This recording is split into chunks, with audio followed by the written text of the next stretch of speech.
So hello, my name is Barbara Handysides and I am president of the Royal Oak Historical Association.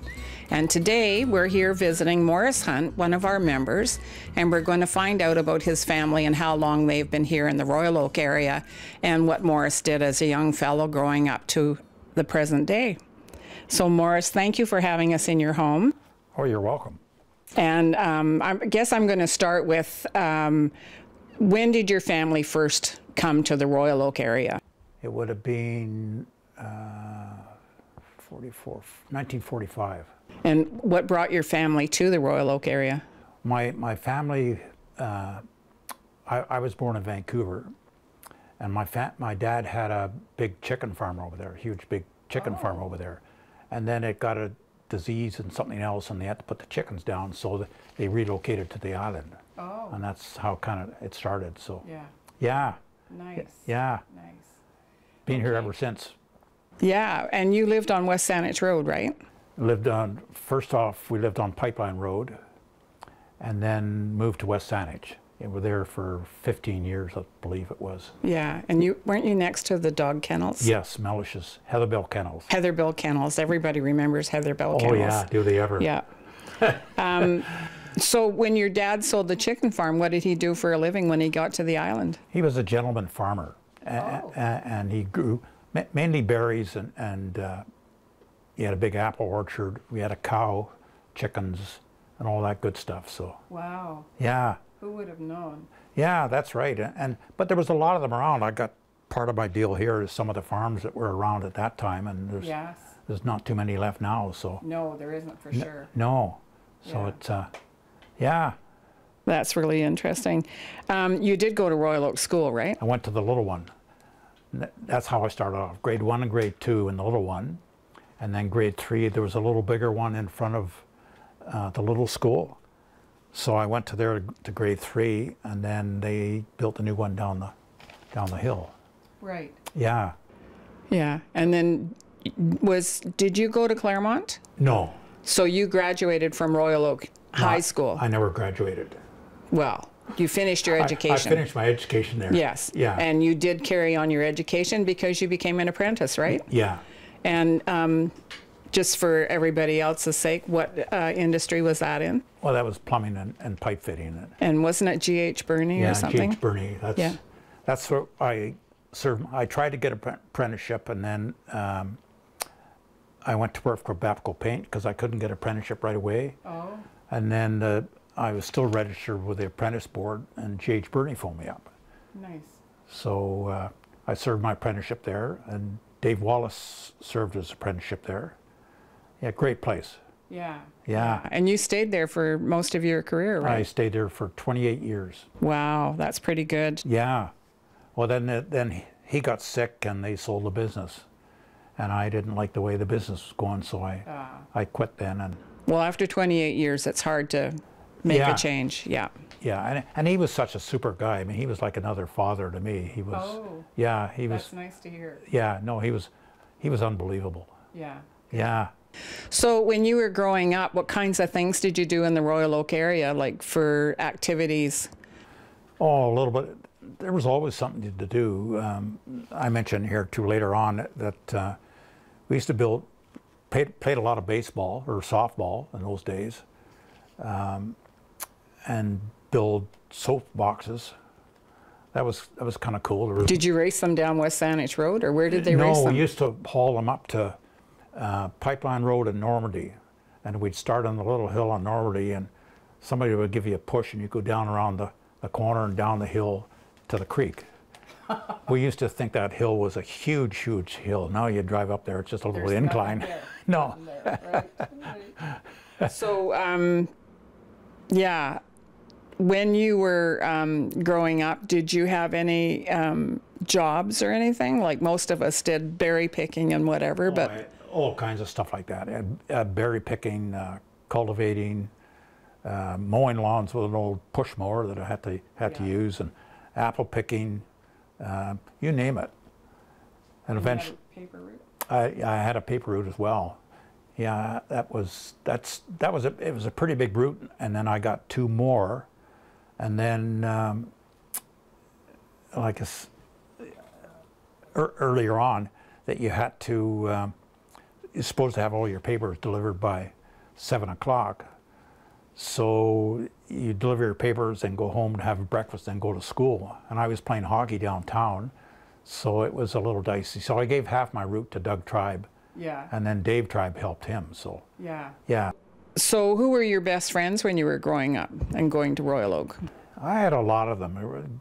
I guess Gary Quick was the youngest, probably. Bill Hunt and Carl Hartnett, who I still see all the time. Yeah. They're up Island, but I still see them. Yeah, there was Alan Bowditch, but mainly people that lived all the way around. I mean, you'd kind of rotate friends at those times. Yeah. You'd jump around, but the longest I've had was Bill Hunt, and because he lived right at the back of our property, and then Carl, who lived up by you. On Man Avenue. Yeah, on Man Avenue. Yeah. And a lot of people don't know that they used to have an airport up there. Yeah. Yeah. Copley's had That's right. airstrip up there. Yeah, that was pretty interesting. Well, Man Avenue didn't even go all the way through back in those days. That's right. It ended at Hartnett's That's right. place, yeah. Yeah. Yeah. Yeah, that was pretty interesting. And then Mons were across the road with That's all their right. big trees and stuff. Yeah. And then Copley's were the other side, and Yeah. that's where the airport was. So you've been quite a car collector over the years, and what was your first car? My first car, I had a friend, John Holt, who lived on far end of Linnet Lane, and I used to go and see him all the time. And his sister's, I guess it was a husband then, had this old 1935 Auburn.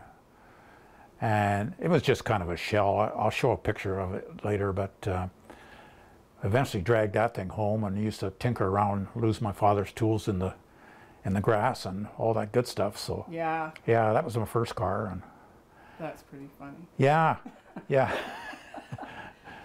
So how did you meet your wife? Well, I was living on Quazza Street.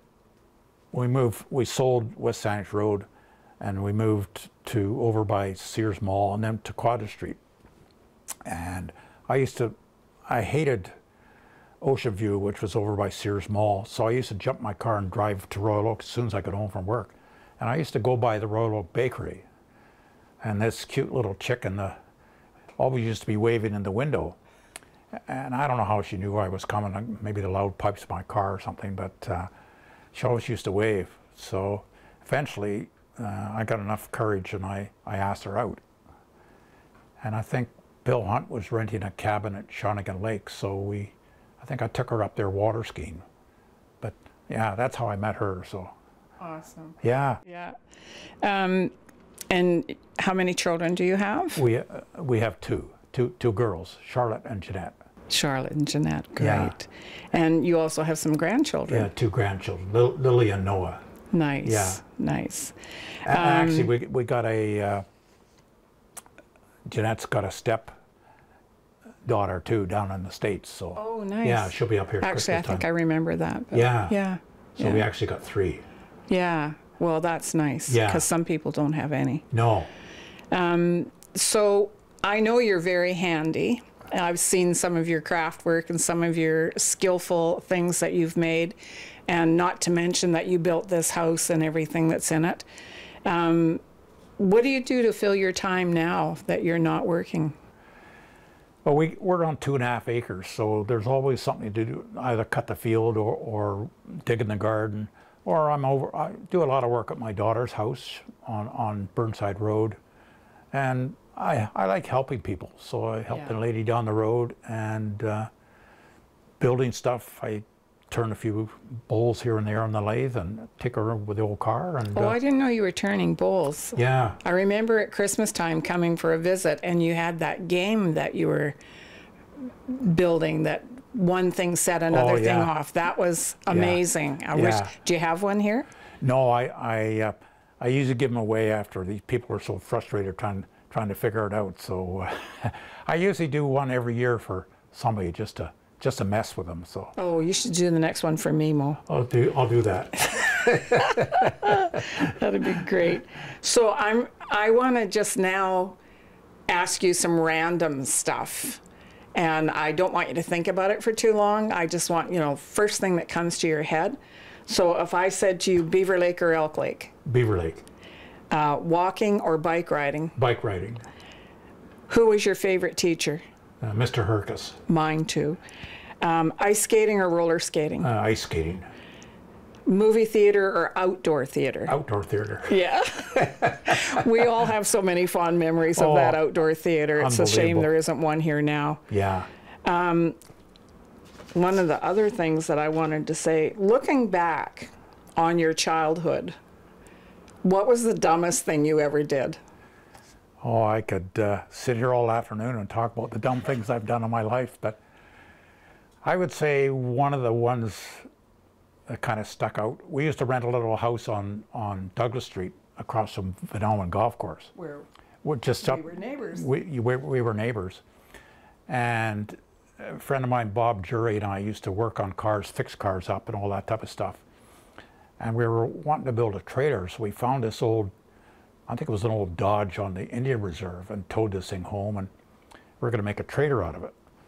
So we tried to take it all apart, and we got one fender off at the front, and we couldn't get the other one off. There was two bolts that we couldn't get at, so we decided, geez, let's be really smart. We'll put a chain on this thing and about 10 feet of slack. You sit in the garage with the brakes on, I'll roar out the door. So we did that. Well, the fender didn't come off, but the truck turned sideways and took all the front of the building out. So oh no. That was probably one of the classy ones I did. So yeah, that sounds like a pretty good one. What's the one thing, sorry, what's the one thing that you are most proud of?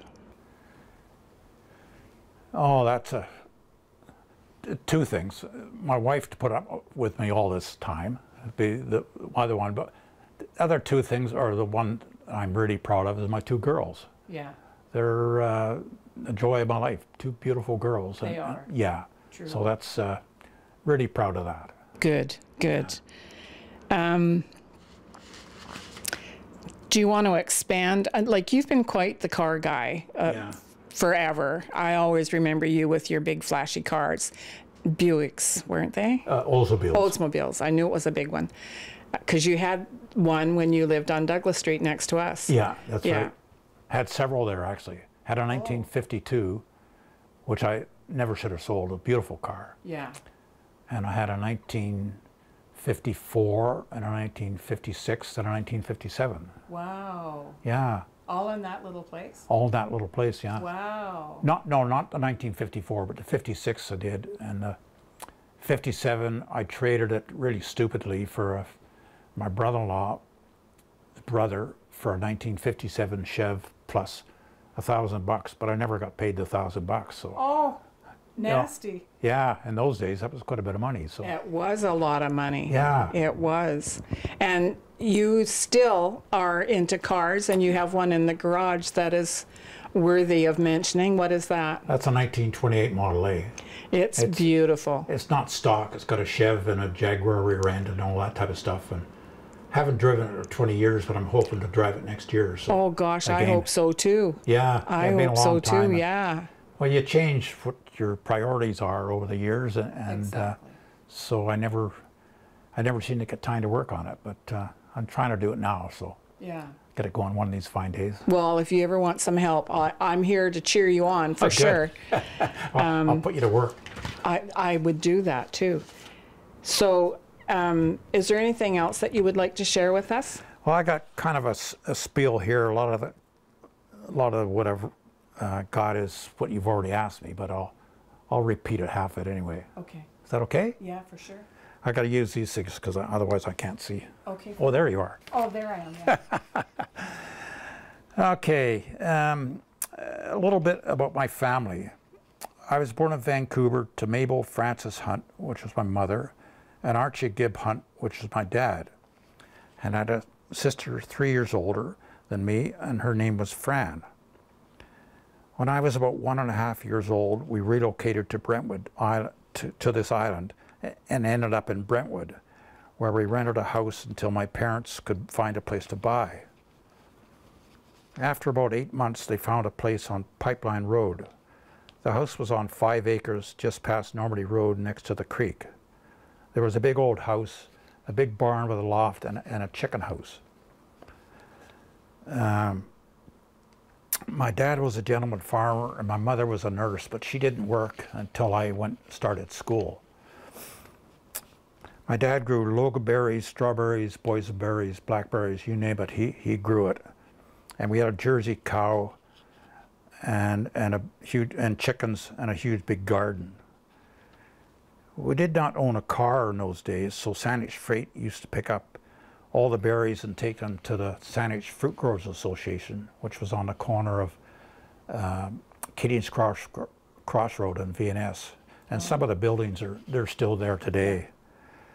And then Buckerfields would deliver the hay and the feed for all the chickens and the cows. We were self-sufficient with eggs, milk, butter, huge big garden, lots of canning, and I can always remember as a kid turning the butter churn. It's still in my memory. Used to do that. So, and because we had a cow in those days, we had a great big manure pile. And my big thing my sister and I used to do was jump out of the loft into the manure pile. Oh, yuck. And my mother used to say, well, that's why your feet are so big. So. Then Fran and I used to wander up to Beaver Lake when we were young. I was probably about 3 and my sister was 6. And there was a little pond halfway up, had bullheads and crayfish in it. We tried to catch them, but never too successful. And then farther up there was the settling ponds, and that was left over from Victoria used to get the water from Beaver Lake. Right. And they were probably maybe 100 feet across and 20 or 30 feet deep. They were built like a saucer. And later on, when we were bigger, we used to ride our bikes up there to go fishing or swimming. And we used to ride down from one corner and up the other corner. And you had to make sure your pedals were the right way around or you'd end up down the bottom with skinned knees and everything else. Yeah. And then next to that was Grant Sheldrake's. He used to be a member of your place. Yeah. Grant Sheldrake lived there. That was at the end of Beaver Lake Road with his family. So, yeah.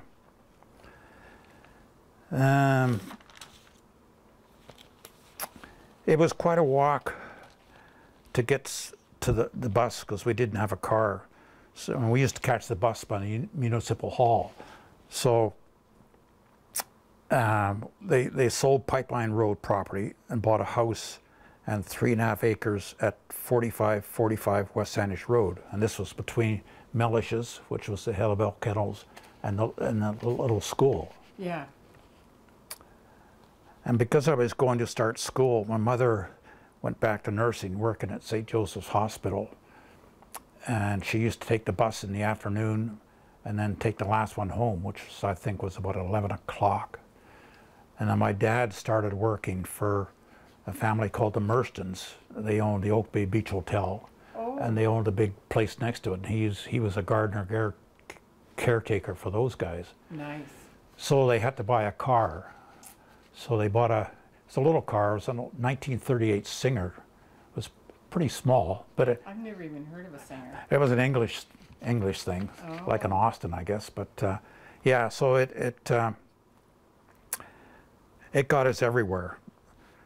And I remember we were looking at buying a goat. My parents wanted to buy a goat, and it was on Viaduct Avenue, just up here.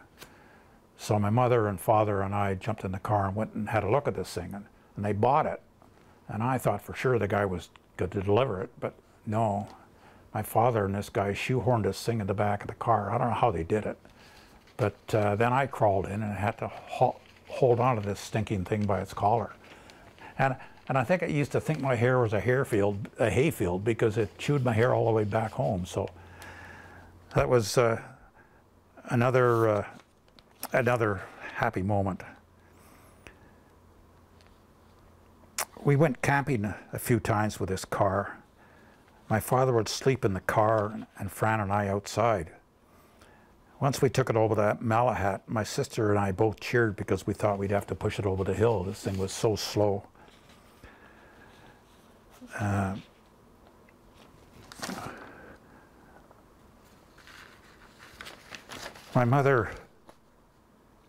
My my mother never went on many of these occasions because she was petrified of my father's driving. Oh, really? Oh, Christ.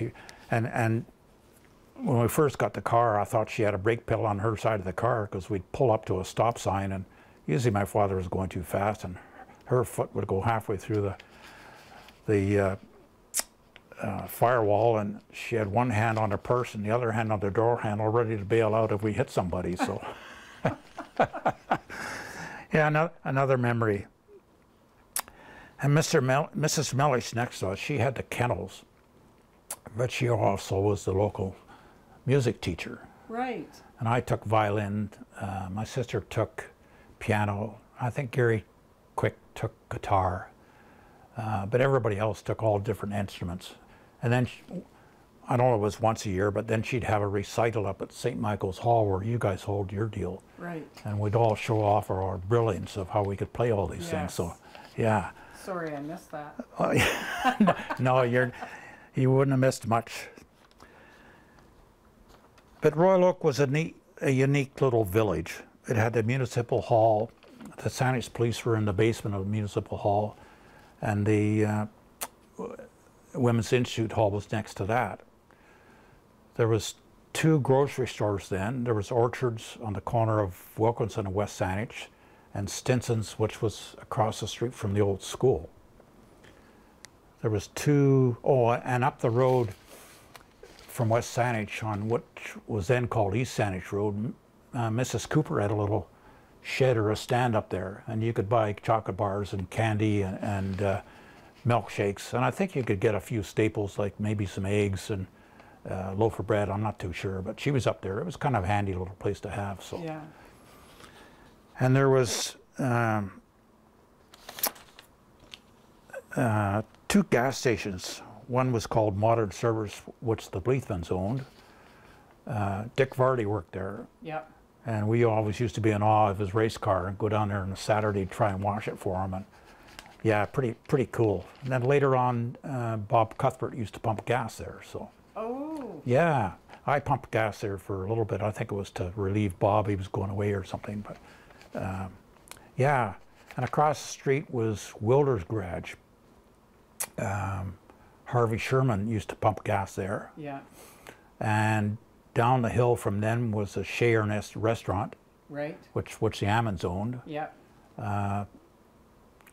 Beautiful food, apparently. I never ate there, but I never had the privilege of eating there either. No, my boss did, and he used to rave about it. But yeah, next to that was the old post office. Right. That's where we used to get the mail or post stuff. And then up the hill across from Wilner's was Mr. Maltwood's estate with the big thatch roof, which is now the Fireside Grill. And in front of that, there was a concrete watering trough. And this was for the horses when they used to ride out of Victoria. They could get a drink there. And there was also one at West Saanich and Cocoats Creek at the bottom. So I guess if you're going East Saanich Road, you get one, or if you're going West Saanich Road, you get the other. And I don't know what happened to the one by Cocoats Creek, but later on when I worked for Buster Quick, Saanich wanted to get rid of the one at Royal Oak, so we went down there and dragged this thing home. I don't know how we did it, but it weighed a ton, and he dragged it home for his cow, so that was pretty cool. You say Mr. Quick, so that's like Quick's Pond? Yes, yeah, that was the Buster Quick. He was on that side, so. There was all kinds of farmers around then. Heading down the hill from West Saanich, the Newmans had a chinchilla farm on the left, and across the street from that was Mr. Caldwell at a chicken farm. I used to help him canning eggs and that type of stuff. And then just past him on the other side of the road, Mr. Detloff had about 12 cows in there. And next to the St. Michael's Church, the Judge family had a dairy farm in there, which they later relocated to Burnside Road. And if you went down Wilkinson Road, Mr. Moss had 2 huge big orchards on either side of the road. Apples, plums, pears, you name it, beautiful trees. And next to that was Buster Quick's farm.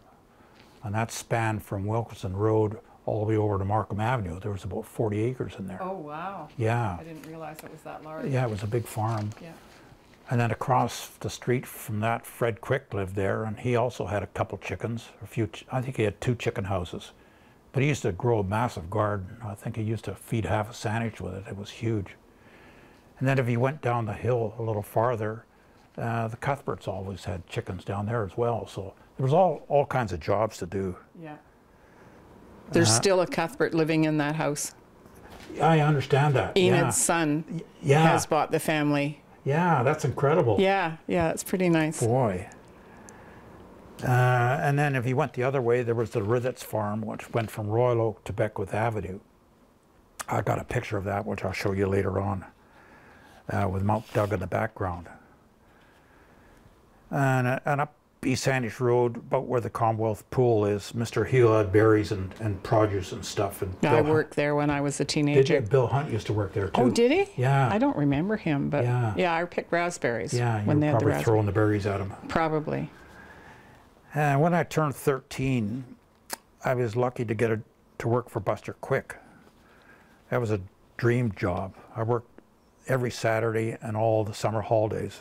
Even after I got my apprenticeship, I would go in there on Saturdays and holidays and cut hay for him, and nice. I loved it. Yeah. It was a great job. And there was all kinds of fields around to cut. I mean, where Country Grocer is and BC Hydro property and all that, that was all fields in those days. Well, Slater's lived in the middle of that. Did you cut there? Yes. Okay. At the back, yeah. Yeah. Yeah. That was a huge field. I don't know how many acres they had there. I think there was about, I think it was about 5 acres in there. I'm not too sure. And then Cadell's lived up the hill. We used to cut that. Harvey Gray next to Buster's place, he had fields. I cut hay on Linnet Lane and all down Markham Avenue. There were all kinds of places. So it was cool. And when we used to bring all the hay in, there was always lots of help. Art Duran, my neighbor, he used to help. And Alan Bowditch was another friend of mine. He used to help whenever they could. And it was great fun. I have a couple of pictures of the old barn, which I'll show later, and it was pretty dilapidated. They let it all go to pieces after it was sold. Yeah, it was a beautiful barn. And the Quick family, I can't say enough about them. They were just amazing. The 2 families and the grandmother that lived up on the old house in the hill, they were, both Buster and Fred were a big influence on my life. Fred took Gary and I fishing a few times, and I got a picture of some of the fish that we caught here. I went to grade 1 and grade 2 at the little school and grade 3 in the bigger school next to us. Then the new school was built down the hill. But before they tore the bigger school down, Harry Adams of the Sandwich Police Force had a bit of a boys club there. There was about 8 of us, like Gary Salstrom, John Gray, Gary Quick, Joe Stevenson. And he used to hold the meetings in one of the old classrooms at the old school up there. And he used to take us on different tours, like we went to the Times Colonist building, had a tour through that. And the other thing we used to do, we used to go up to Cherry Tree Bend. I don't know if you remember where that was. Yes. Yeah. Spent my honeymoon night there. Oh, did you really? Yep. Yeah. Ken's uncle owned the motel there. Right? Yeah. Yeah. Right next door to the motel there, Sandwich Police had a rifle or a pistol range in there. I remember that. Yeah, so they used to take us up there and teach us a bit of gun safety and target practice. And I don't know how much lead is still in the hillside up there, but yeah, that was quite a time. Growing up, we were never bored, and you never had to make a play date or anything like that. You just showed up at somebody's house and you played. And if it's lunchtime, they give you a sandwich and something to eat or drink, and that was it. I don't even think our parents knew where we were as long as we were home for supper. That was about it. Yeah, well, there's a few people that had whistles in the neighborhood. Yeah. And you listened for the whistle. See if it was your 2 shorts and 1 long or whatever. You had to be home, so. But we used to do all kinds of stuff, all kinds of games. We used to build forts, and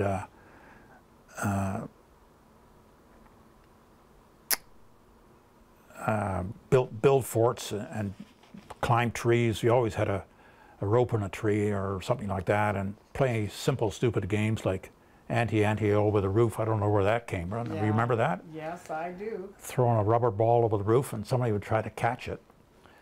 We got really smart, and we tried it with a lacrosse ball, and after 2 times it bounced, it went through the bedroom window, so that was kind of the end of that one there. Yeah, so, for sure. But Where we were, down on Glanford there, we played a lot of 500 up oh yeah, in the fields Yeah. there before the Quadra Street overpass and stuff got put in. Yeah. That's where we played ball. oh wow, eh? All the neighborhood kids would congregate there, or Yeah. in the back of Dougal's place and our place. If you could go through everybody's backyard and make a ball field that way too. Okay, So we did that a lot. Yeah. We played ball a lot. that's what we did. We built a bit of a diamond at the top of our property, and my mother actually dyed some old T-shirts blue, and we had a little bit of a makeshift team. So Oh, nice. yeah, and then I joined the Canova Bay Bantam softball. That was a dream team. There was Phil Minter, Gary Morton, Gary Quick, Jim Cunningham, and Jim's dad, Chuck, was the coach.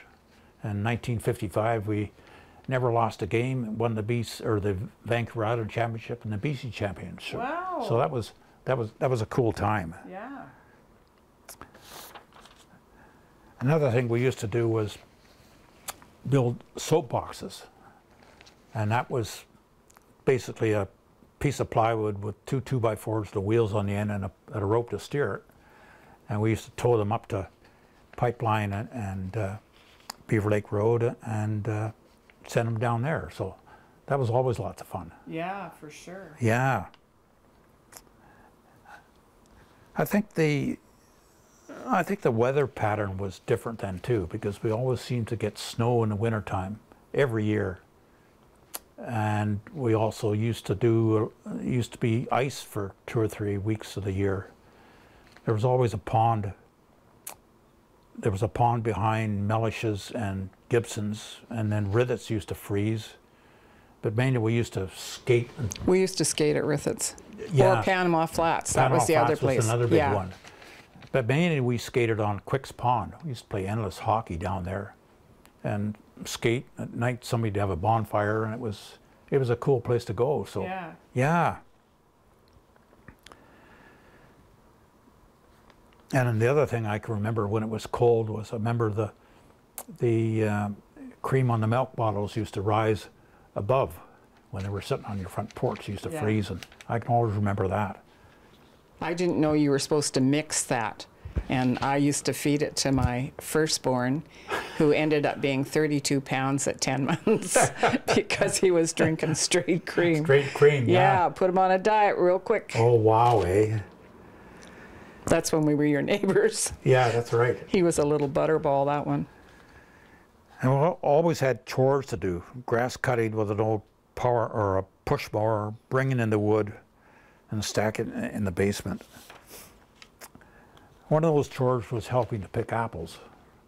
And Doug Tribe used to help me now and again. My dad had a little stand out the front, and he used to sell 40 pounds of apples, Gravensteins or Kings, for $2.50. Wow. He had an old tobacco tin out there with a slot on top, and people put their money in, and I don't think we ever got stung. Nobody left without paying. It was kind of different times. But Yeah. Doug Tribe used to help me pick, and my dad used to say, well, if there's any windfalls, you guys can sell them. So when Doug and I were picking, we used to shake the crap out of the tree and get lots of windfalls. Yeah. My dad never said anything, but I knew he knew, so. And we were talking earlier, I had a paper route, which I split up with Doug and his brother Dave. In those days, you had to collect all the money from people, so you spent lots of nights and weekends driving around riding around trying to find people at home to Collect. to collect the money. And I think it was $2.25 a month. I think that's all it was. I can't remember now, but Unreal. yeah. And we used to ride our bikes everywhere, up to Beaver Lake, over to Happy Land, by the Black Swan, and then we'd go over to Cadova Bay, where the nice warm water was over the sandbars. And we used to ride them everywhere, and there was a little life lesson out of this one, because I think it was Gary Quick and I were riding around, and we heard that the JC Fair was on, so we'd never been there. So we rode our bikes all the way down there. And we were looking through the fence by the curling rink. We never had any money to get in. We're just looking at the rides, and this fella, one of the rides, come over and he says, "Hey, you kids want to get in for nothing?" I said, "Oh, sure, sure." He says, "Well, I can't do it today because I'm too busy with the rides, but if you can get my gas can filled up, he's come back tomorrow and go to gate number 5 and I'll make sure you get in for nothing." So he gave us some money, and we dragged this thing down. I guess the gas station was in front of the arena then, the old home gas station, I think it was. So we dragged the can down there and back, and the next day we pedaled our little buns all the way back down there and went to gate number 5, and sure enough, we got in for nothing. But so did everybody else. It was kids' days. Anybody under 12 got in for nothing. So that was a good life lesson. Yeah, for sure. And my parents were starting to downsize then, so they sold the back half to Mellish's, because Mellish's had to get 5 acres to keep their license for a kennel. Right. And then they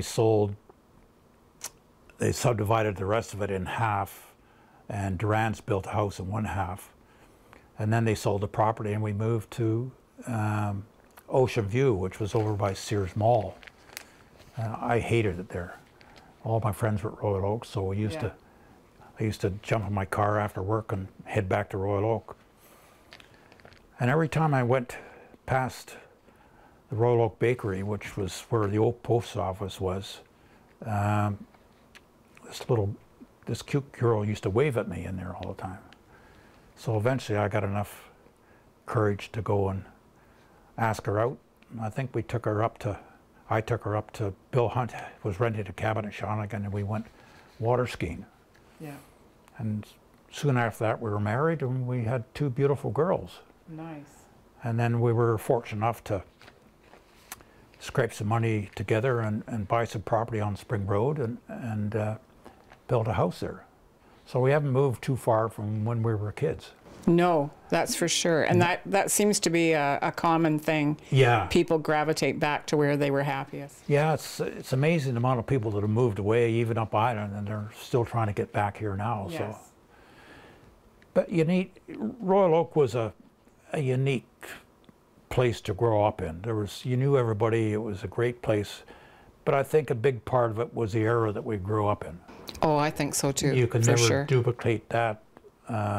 It was a simple life. We never had the problems we have today, and No, it was the best. It was the best times. You'll never ever be able to change that. So, anyway, thank you for listening to my spiel. Thank you for sharing. We really appreciate that.